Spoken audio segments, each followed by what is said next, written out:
Hello guys, आज हम देखेंगे क्रिम्पिंग कैसे करते हैं। फर्स्ट आपको क्रिम्पिंग टूल लगेगा एंड RJ45 कनेक्टर और एक लाइन केबल लगेगी आपको। थोड़ा इस वीडियो को मैं फास्ट फॉरवर्ड कर रहा हूँ। अब जो मेन है वो आपको नॉर्मल स्पीड में दिखाई देगा, तो एंड तक बने रहिए और please subscribe and like this video.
ये रहा वो कलर कोड, आप देख सकते हो।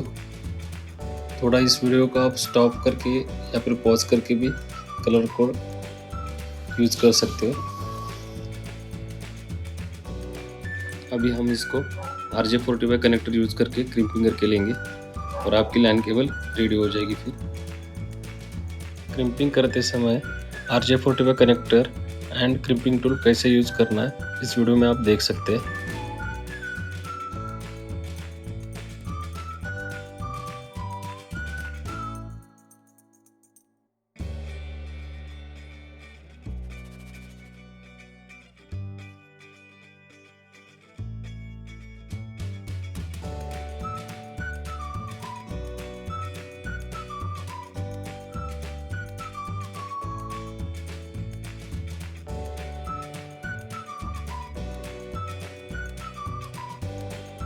अगर ये वीडियो आपको थोड़ा भी हेल्पफुल लगा है तो please like this video and subscribe this channel and please comment.